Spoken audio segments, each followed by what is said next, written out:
tuwin kembang-kembang menor kang esmuarom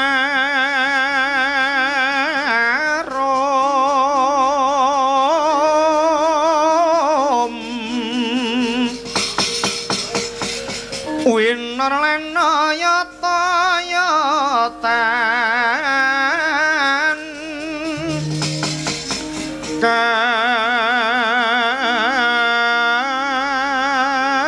kati kusuma mangambar-ambar waraku kusing dupaku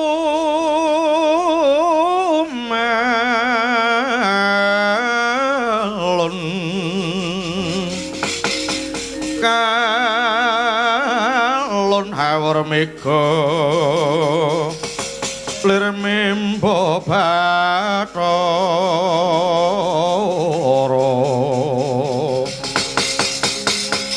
tan samar pamoring sukma sinok maya wineh ya ing sepi sinimpen telenging kalbu pambukaning warana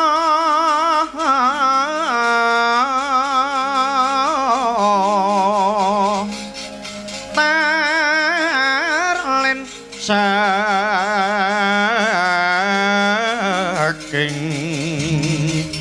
liep layaping aluyuk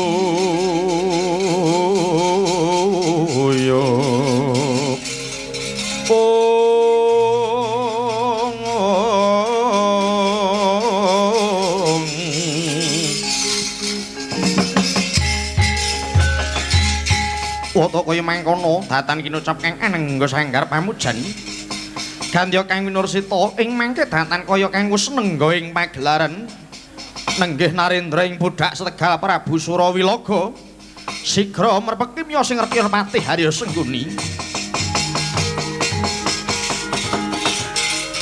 kukusing dupa kumelun ngening kentia sangapake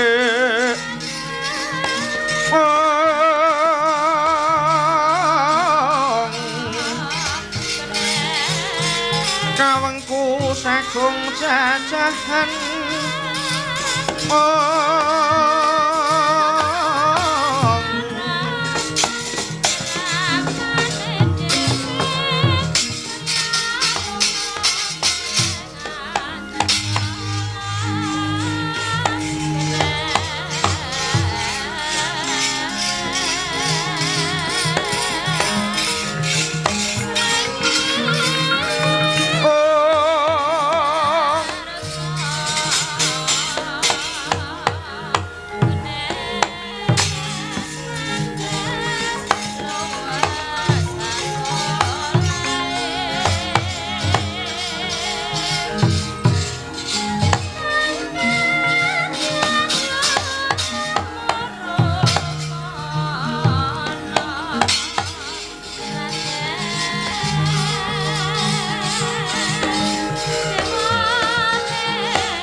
dawuh man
mangawur-awurahan tengarane ngajurit gong maguru gongso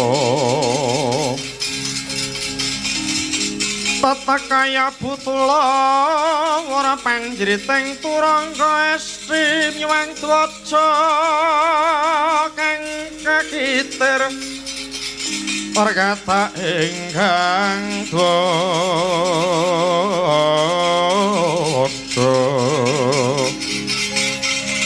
dwaja lelayu sepi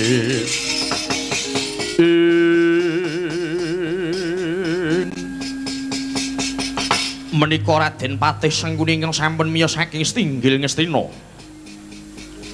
Nuwun inggih Raden Patih. Keparenga kula sumedhong dawuh menggah kados pundi anggen paduka nglarapaken anggen kula badhe swita Bapa Durna. Tinampi menapa mboten kula pun Prabu Surawilaga nyadhong dawuh Raden Patih. Inggih nggih anak Prabu mangke rumiyin kepareng wanggir lenggah ingkang prayogi rumiyin. Mangke tumunten badhe kula aturi katerangan nggir. Wah, kok pijer semaya kemawon to Raden Patih. Wah. Wah, le Durmagati. Kula Mas. Wah, wangune Paman Patih dadi agene Bapa Durna.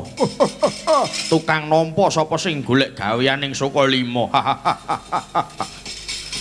Kula niku nggih gumun kalih Pak cilik kula niku kok Mas. Napa kira gawean napa pripun la wong ngayahi kewajiban dadi patih mawon gaweane wis ora karuan. Lah kok tesih nyambi dadi agene Bapak Durna nyalurke tenaga kerja napa nggih tesih kecunggah to Mas, Mas. Lah kuwi nyatane bubar ditutuh karo Prabu Surawilaga jare duwite mlebu wis akeh. Kok durung dipanggil-panggil kuwi kepiye? Mula nek kepengin kerja niku mbok inggih golek penyalur sing resmi. Nanti jangan-jangan duitnya malah dienggo Om Sengkuni dhewe. Wah, ya ora to. Apa ya mentala nganggo duwite wong? Apa belanjane iki kurang? Citreksi. Wonten dawuh, Man. Aja lali tugas mulih sapa sing ngrasani aku dicatet jenenge. Sesuk ngatur marang aku mengko aku dhewe sing bakal mutuske perkarane. Nggih, Men. Anak Prabu Surawilaga mugi kawuningan nggih, nggih. Menika wau sampun wonten sabdanipun Kakang Penemban Durna jengandika tumunten tinampi paswitanipun saugar kersa sabiyantu dumateng Bambang Sudarmanik ingkang wigatos nyidra pejahipun Nabi Manyu menika nggih. Oh, ngaten. Inggih nggih. Lho nggih. Sampun kuwatos Raden Patih kula ingkang sagah nyidra pejahipun Nabi Manyu sepinten bangganipun mejahi lare wingi sonten. Syukur bagi sewu nggih. Bingah manah kula dene anak Prabu keparang sabiyantu dhateng Sudarmanik. Nuwun sewu, Man. Apa Dursasana? Wah, kaselak boten sranta manah kula. Kepengin badhe nderek Uninga. Kok ndadak ajeng mejahi Abimanyu barang niku perkarane napa, Man? Sumurupa Dursasana Kakang Durna paring dawuh. Menawa miturut jangka sing bakal gumanti nyekel panguwasa Ngastina besok turun menungsa kang sinung Wahyu Makutha Rama. Mongko kowe ngerti dhewe menawa wahyu mau sing nampa Janaka. Tegese besok bumi Ngastina iki sing bakal nyekel panguwasa yaiku turune Janaka. Mula aku perintah marang kowe Dur adi-adimu sing gelem wae padha kantinen mateni kabeh anake Janaka. Aja ana sing kecicir, kabeh kudu diresikke, aja ana sing urip. Yen kira-kira padha ora saguh wis do mulya. Cekake tanpa kowe sak adimu tetep isih bisa lumaku. Puluh nggawa kowe sak adimu kae nek mung arep njegali apa guna paedahe. Dasare kowe sak sedulur kuwi nek perang ora tau menang. Ning nek ngritik wong wah sajak kaya yak-yak kae. Nek omong lambene nganti kemitir, pojok lambe nganti muntuk. Nek ya mung percangkeman tok. Nek disabetke butuh ya ora mbejaji kabeh Kurawa iki. Piye le komentarmu Durmagati? Mboten ajeng komentar kok, Mas. Ngomentari kok wong emosional, nanti malah tidak baik jadinya. Kekejero kaya irus goleki apas nika. Wong piyambake niku patih gedhe panguasane kok, Mas. Gek kula niki mung sak coro mawon ajeng napa. Sakniki kula lagi dadi penonton yang baik saja. Kowe kepriye Kartomarma? Kula inggih sagah paman, saguh, sagah. Jayadrata kepiye? Kula inggih sagah paman. Ya wis. Yen wis saguh kabeh ayo. Padha bebudalan swatama kula wonten dawuh paman. Mara kowe metu njaba undang wadya kaya padatan ana ngestaken dawuh paman. Enjing bidal gemuruh saking Astina nagri.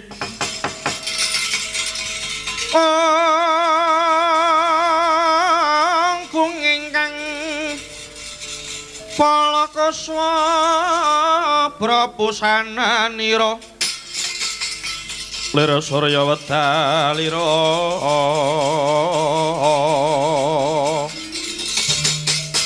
saka ing calanidhi arasa medhangi jagat tok mungop aning sabocah ing wukir merbabak bangsu mirat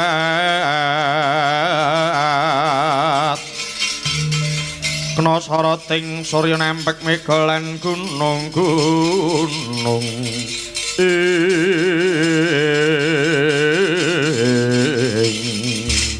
foto kowe mangkono bidaling para kurenci nandra gak neterake marang majemukan.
Ayo, padha bebudhalan bocah buta. Wah.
umyung swaraning wadya kang lumampah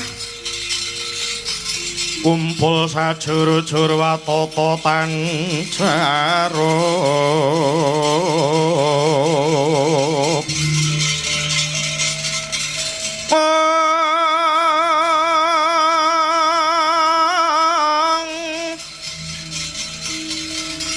teni romat parana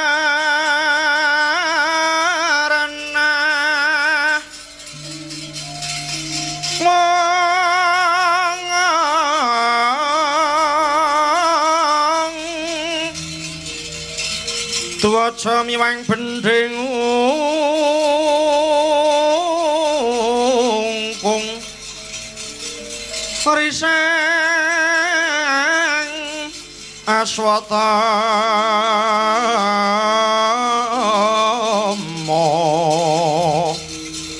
kang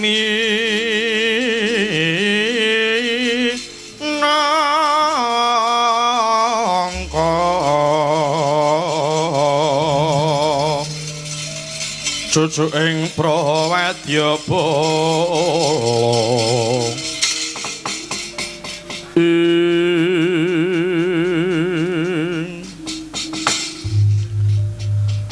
ndak wis padhake ora pangling niki rak putra kula Antaraja to nggih. Inggih Wakabi. Kula keng putra ing Randu Atang pun Antaraja. Sembah kula katur si Wakabi. Inggih nggih kula tampi sembah jeng ngandika wae nggih mugi ndayanana wilujeng gesang kula nggih nggih kok lumampah piyambakan lan ketoke kok kaya lagi ketaman susah badhe tindak pundi nggih inggih wo lakar kaluhuran dawuhipun Siwa kapibilih wedal menika manah kula nembe sisah menggalih perkawis menapa to nggih wonten kalih perkawis ingkang njalari sisaing manah kula ingkang sepisan nuninggih kula mrihatosaken sakitipun nadi kula pun Abimanyu ingkang sepriki dereng saged walaya jati temah nirmala dene angka kalih kula dipun tilaradi kula ing Pringgondani wedal menika Yayi Prabu Gatotkaca murca saking Pringgondani mboten pamit dhateng sedaya kulawarga Wakabi. Kanjeng Rama namung duka kemawon labet.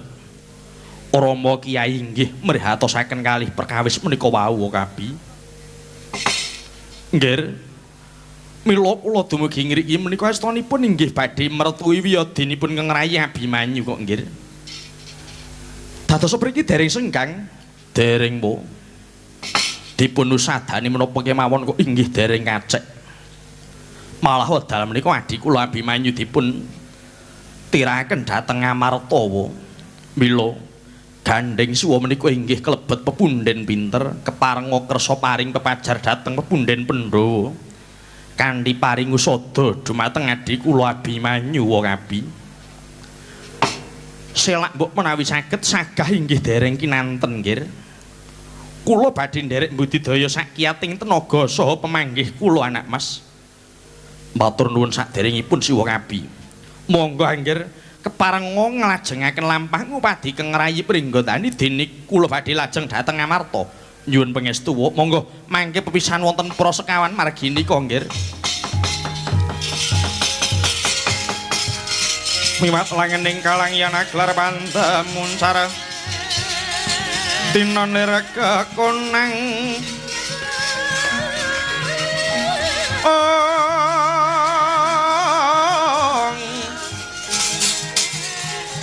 surem saratetan madang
Citra cansut kumregut ngembat watang rabasa mungsuh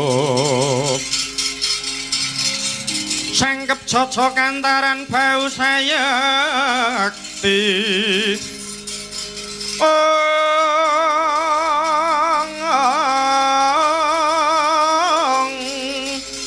dingolena prateng lampus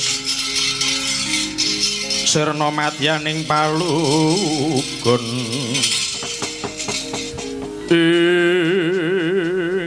waduh ora pangling ana menungsa awake bekisik Antarjaya Swatama ya ayo prasaja bakal lumaku menyang endi Antarjaya Otoparan sumingkira sing jeneng Abimanyu kon majure tak tugele gulune adikku Abimanyu lagi loro sing ana Antarjaya sing bakal saguh nglanggati apa sing dadi kekarepanmu wah tiwas kebeneran malah kepara kuwi pisan majure batak sengkake nyawamu parat cangkemmu waduh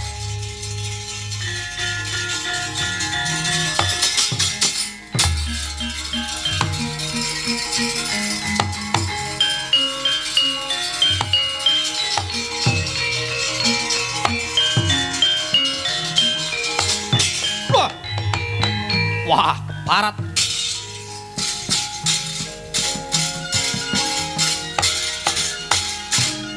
has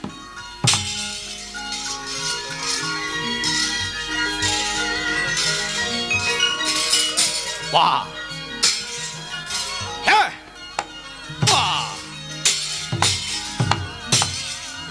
wah hot oh wah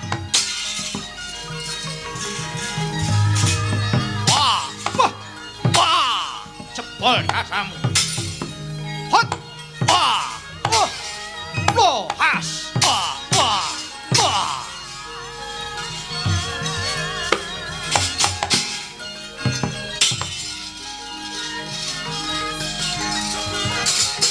loh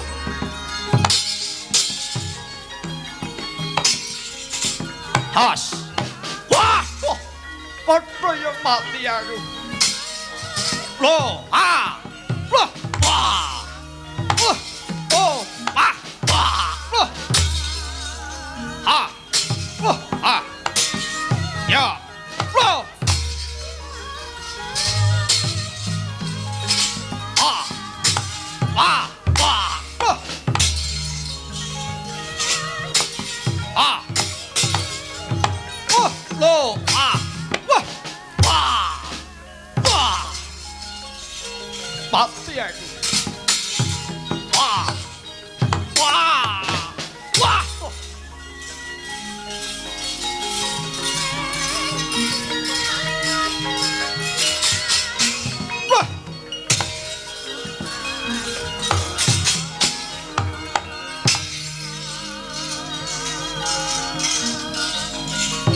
ayo maju para ah wah wah wah cekal kowe has wah wah wah wah wah wah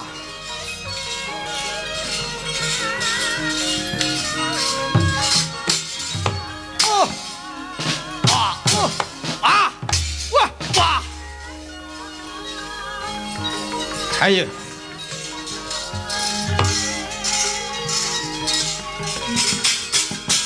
has ah lo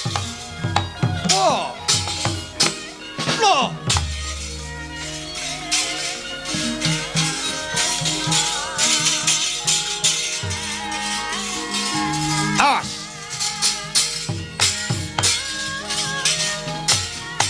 wah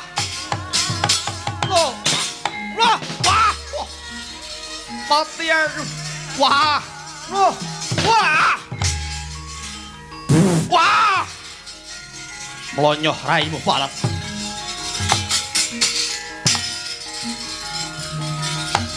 wah waduh wah panas wah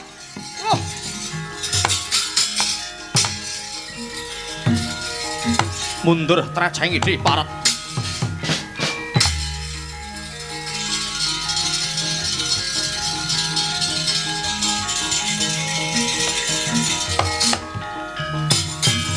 Has. Wah. Wah. Wedian menteleng. Loh. Wah. Loh. Wah. Loh. Wah. Wah. Wah. Wah. Loh. Ah. Loh. Loh. Ah. Wah. Wah. Wah.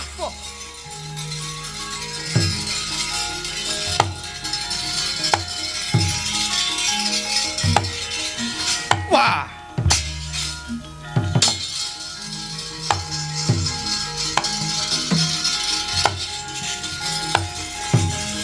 Has. Whoa. Wah. Oh. Wah. Oh. Ah. Oh. Ah. Wah. Wah. Aktif.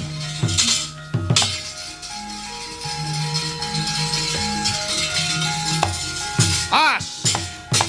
Wah. Oh. Oh. Ah. Oh. Ah. Oh.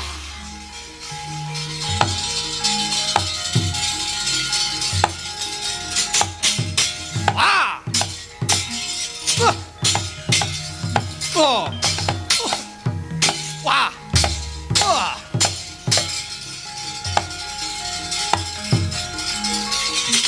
Wah! Oh! Wah! Oh! Wah! Wah!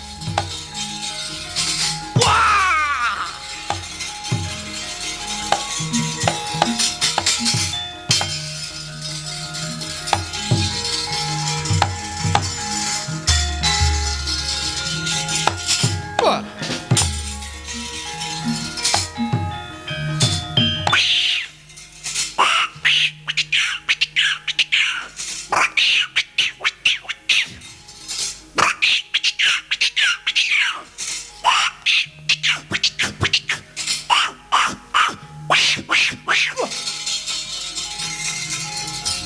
Wah!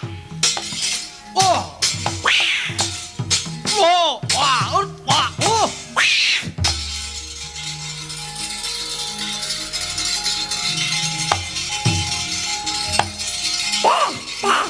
Wah! Oh! Oh! Ah! Wah! Oh! Wah!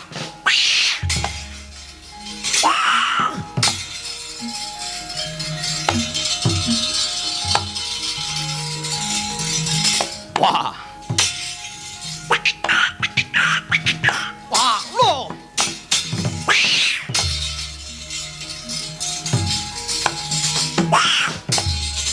Oh! Wah! Wah! Oh! Oh! Wah! Loh! Wah! Wah! Wah! Oh! Oh! Oh! Wah!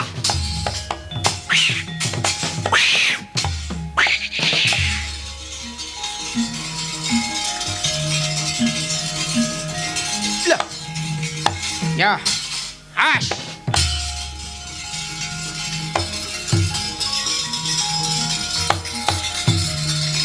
Arang keranjang tatumu parat.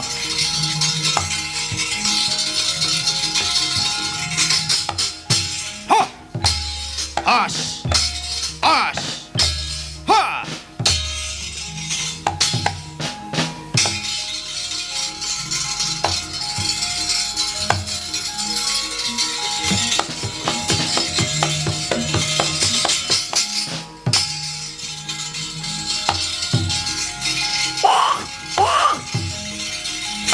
Loh.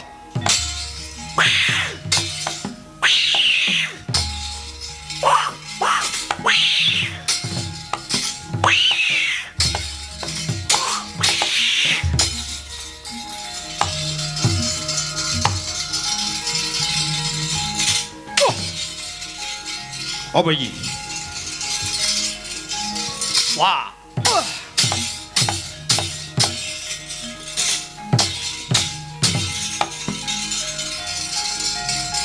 Wah. Hop. Wah. Wah. Yo, balik ki. Was.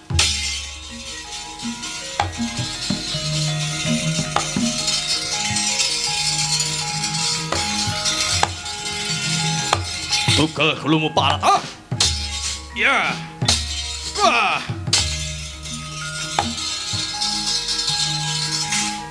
Wah, udah mati ya. Wah. Wah. Wah. Wah. Wah.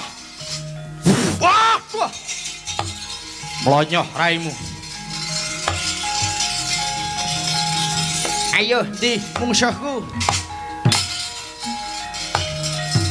Di mungsuhe.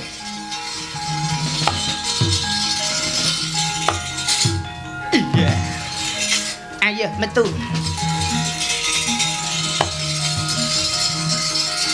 Loh. Iya. Metu.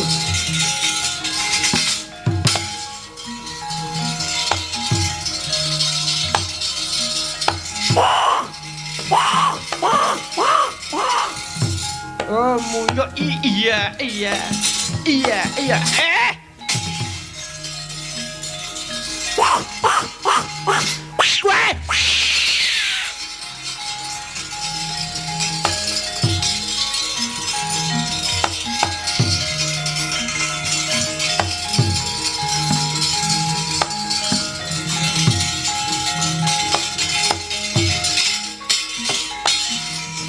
Leng-lenging driya mangun kung kandhuan rimang lir-lena tanpa kanin waduh malah bubar Madya Bala Ngastina wis para Kurawa iki dudu tandingmu nggih Bambang Sudara Manik mangsa bodho lelakon iki nggih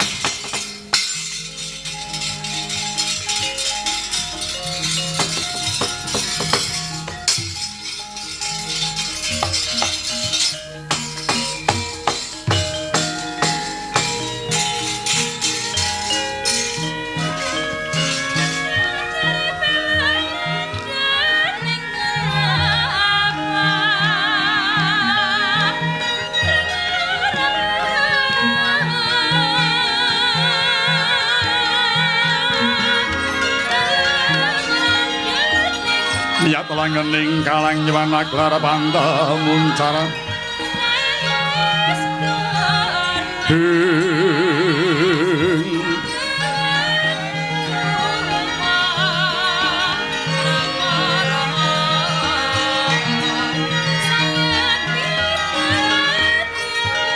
surem sorote tanpa padang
Basanta katawing hima ing ujung ancala surem soroti datan padang sesekaran alum kucem gegodhongan lesah anggelasah pancuran tirta katingal kembo balumbang asatoyane wader bang samya kekitrang Wadra parihang ngemasi iwak emas padha tiwas kasangsa kang ulam tombro. Peksi-peksi hanya kukur ngalentrih tan purun ngoceh. Manuk podang katriwandan. Peksi jalak tan ana sigrak sedaya jerih anguwuh labet bela sungka mring duh kitaning para Pandhawa. Nagari Ngamarta kasabut ing duka cipta labet para Pandhawa wekdal mangke. Nedeng sungkawa menggalih ingkang putra Dyan Abimanyu ingkang kataman raga mangka medal saliring usada. Winatawis kawandasa harindenya nandhang gerah Sang Binagus. Saengga anggagra kusika saliranira. Payos ingkang gaya kadya sawang kunarpa. Labedatan boga tuwin nginum hakarya trenyuh kang samewuninga. Prasemana Dyanangka Wijaya Gaya kabayang mring kedhaton Ngamarta. Kawis tingal pinangku dening Kang Woh Nata Puntadewa. Ya para Yudhistira. Nadyan Sinalendra wis kawantar jalma ingkang lila ing Bandara Gawing Pati. Sabar Darana Trata Sinung Ludira Seta Parandini. Ing mangke dupiwuning wat pedananing ing putra ingkang gilang-gilang kadikon satan suksma. Sapandurat datan kawawa nahan renteng ing penggalih. Temahan rawat waspada semijil saking padane netra yayah gineres. Panenggak Pandhawa Dyan Werkudara hanjegrek kaditugu waja datan mubah datan musik labet ngampah seging dodo. Among kala-kala tebah jaja sareng njal huswa hamekos katiteksa penembur wisa ngereng kaya singa mulat kidang. Mangkono semaning Sang Anoman.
Merih mangsut mari mengkalbu budine kang den bawani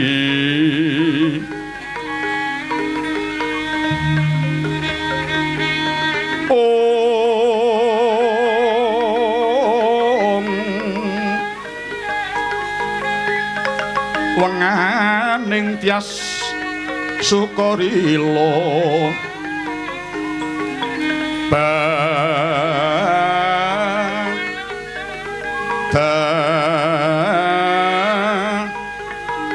nika bawah sami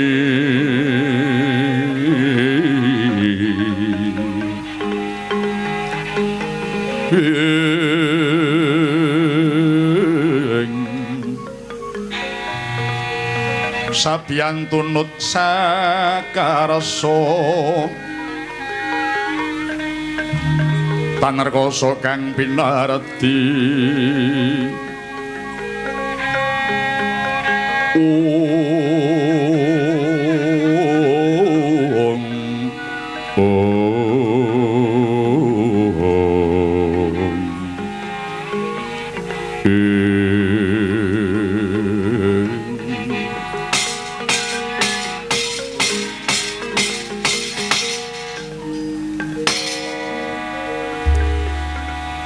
ndak wis padhake Kakang Anoman ingkang suwan marang Praja Ngamarta. Kakang Senggono winantu Karaharjan panaptami Ngamarta kene Kakang Senggono.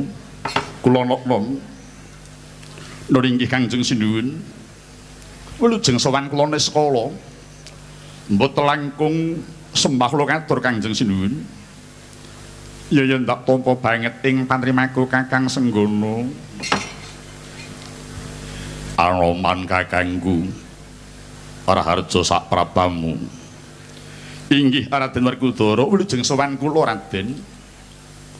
Wah, dengaren dadak ngwayadat nganggo basa barang saiki. Kula menika tiyang sepuh kok Raden, kedasaken jagi tata krami kersanipun dipun tulat para putra wayah Raden. Iya. Kaya ana bab ingkang wigati dening Kakang Senggono Prapting Praja Ngamarta ana wigati apa tuli matura Kakang Anoman. Nulinggih Kangjeng Sinuwun. Sowan kula ing negari Ngamarta menika kejawi unjuk sungkem kunjuk patuko ingkang Sinuwun. Ingkang saklangkung wigatos malih nulinggih. Kula kautus sinuwun ing Dwarawati supados mboyong yoga klapa Abimanyu. Wigatos badhe dipun nusadani Gusti kula Prabu Kresna ingkang wekdal menika lenggah wonten ing Kendali Sada Sinuwun. Kakang Anoman nuwun wonten dawuh. Janur gunung kadingaren dene Koko Prabu Parlenggah ana ing Kendali Sada. Wah, iya Kakang Senggono. Dengaren Kresna kakangku mapan ana kono. Ana wigati apa? Wancen mirunggan tekan Kendali Sada. Nulinggih Raden Werkudara. Dwaraka nembe ngersakaken lerem wonten Kendali Sada kok Raden. Kresna kakangku kepengin lerem ana Kendali Sada. Nek nyuwun inggih. Lang-langing driya mangu mangun kung kanduwan rimang lerlena tanpa kanin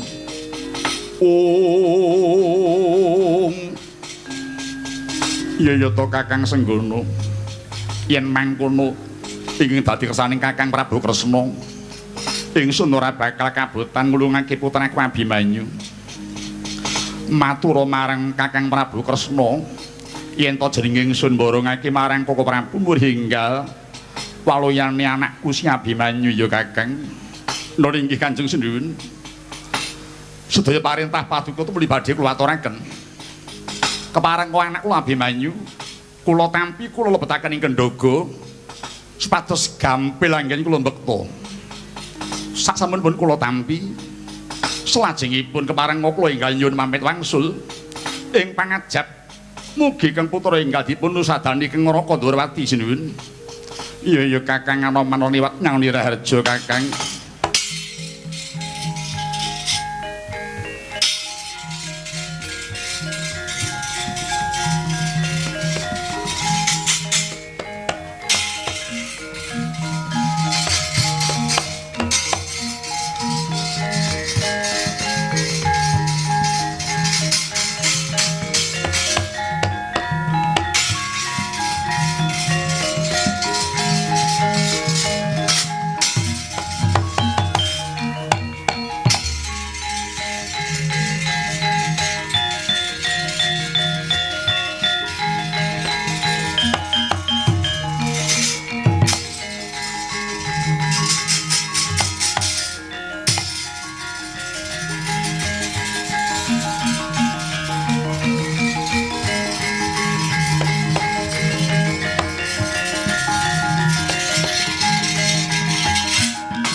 Sinakarta mrih tartamtu tantuning utama titi tetep dadi pangobaning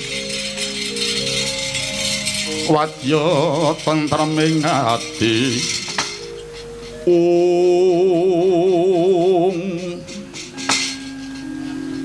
kula nuwun sinuwun hamba ingkang sowan Kangjeng Sinuwun Kakang Senggono apa ana kang isih kering Pandhawa kene dene sira bali mrene Kakang. Wah. Mula nek wis entuk gawe kuwi aja njur semangka bali dhisik. Aja kesusu mundhak ana sing keri. Lho. Nuwun sewu sinuwun. Kula kok ora dikirang tanggap menapa ing dipun kersakaken sinuwun ngamarta menika wau. Saha malih kula sowan sinuwun inggih nembe menika dados kula menika mboten murugi barang kula ingkang kantun sinuwun. Anoman kakangku.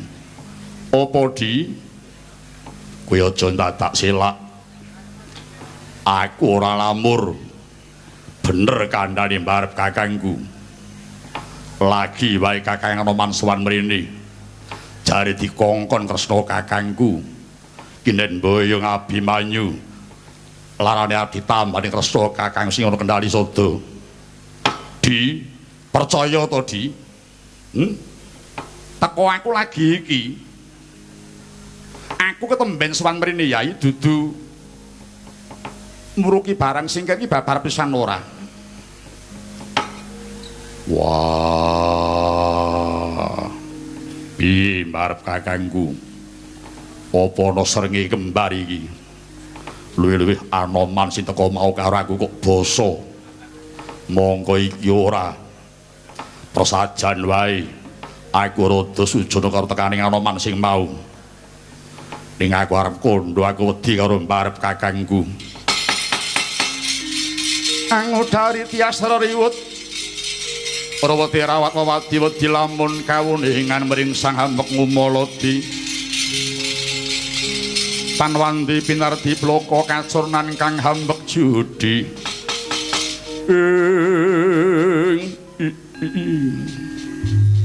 Kakang Anoman nuwun kula yen pancen sira temen-temen durung sowan mrene baline anakku Abimanyu tak borongke marang sira Kakang Senggono lamun sira bisa mbalekake Abimanyu kanthi rahayu ingsun nembe percaya yen sira iku temen Anoman sos kendali soto wah nyuwun pangestu Kanjeng Sinuwun.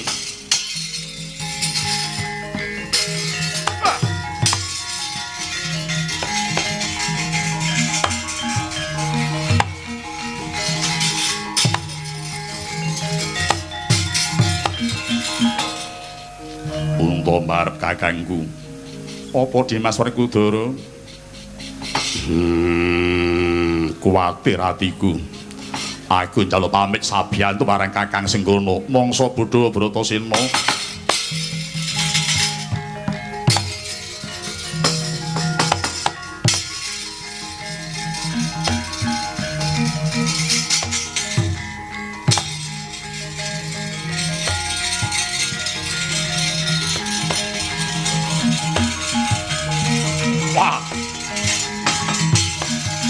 Ya jagat Dewa Bathara. Sapa sing ngleleti Banyuratma marang Anoman iki? Wani Memba sing ana menyidra marang Abimanyu. Seblakno dadamu sapa sing nyidra Abimanyu iki mau?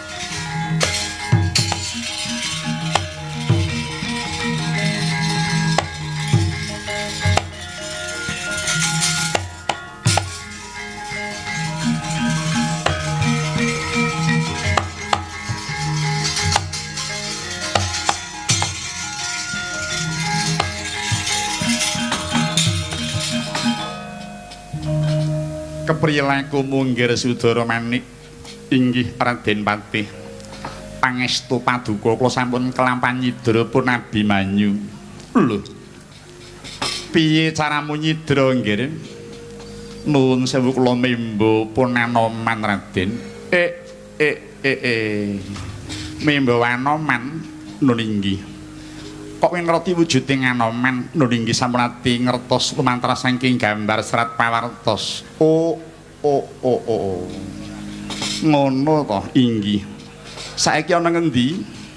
sampun kula wadhahi Gendhaga. Yen ngono ayo inggih digonyang Praja Ngastina diobong Abimanyu. Monggo Raden.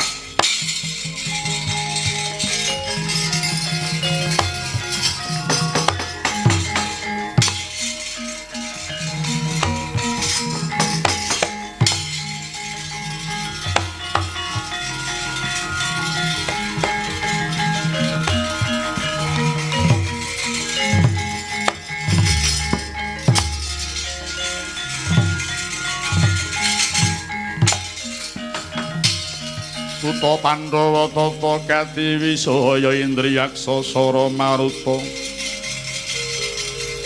Pawana Bana Margana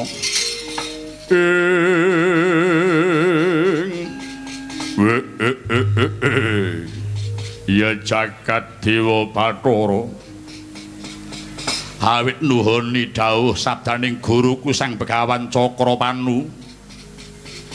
Aku ndikake nyedhaki laladan Ngastina. Lamun ana geni murup mongko tengahing geni ana kahanan kang nyolowadi. Mbuh wujud apa wae kine nyaut lan kadawan nggo bali marang pertapan Nguntara Nadi. Iya. Mara coba tak nutukake lakuku nggonku nganglang ing laladan Praja Ngastina. Lho. Welah. Ana wong tata-tata gawe urup-urup sapa kae? Wah.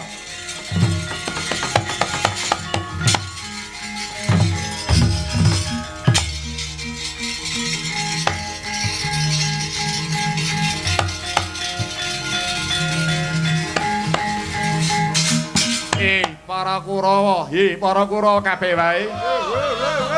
Nglumpukna glondhong pangareng-areng. Gawe geni karen muru kanggo ngobong Gendhaga Padha Abimanyu para Kurawa.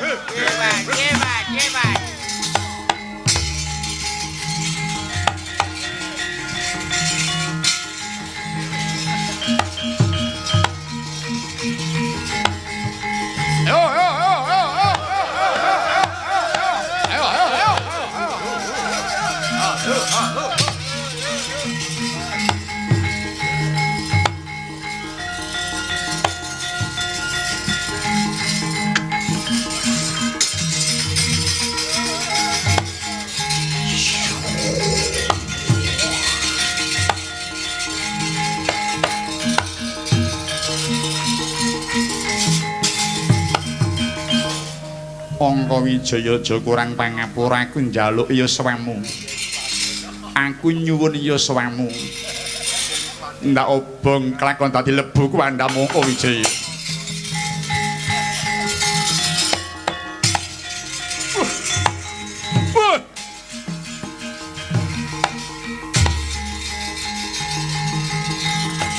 Latala.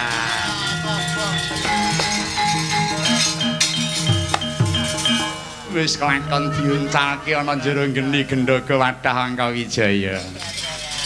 Geni murup bledug wandamu waduh Sudara Manik, bejo kemayangan kowe nggih. Monggo anak Prabu Kurpati wis paring dawuh marang aku yen kelakon kowe mateni Abimanyu kuwi arep dientuki anake wedok Silesmanawati jenenge. Ayo nggih kowe nampa nugra tak bonyang Ngastina nggih Sudara Manik.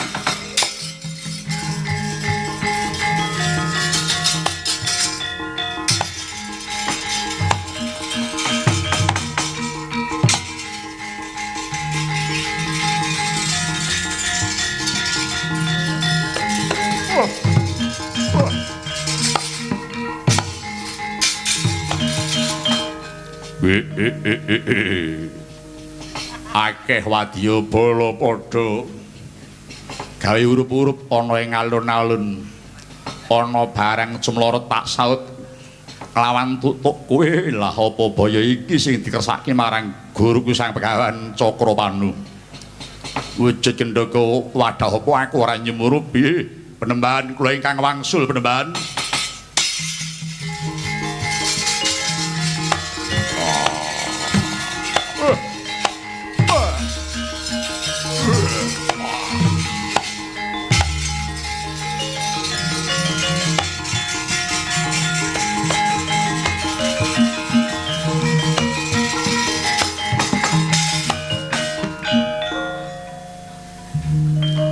sangsaya dalu hararas abira kang lintang kumedhap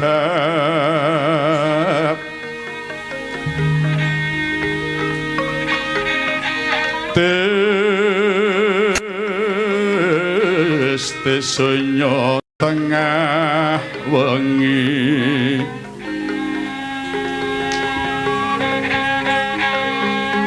lumrang kantaning puspita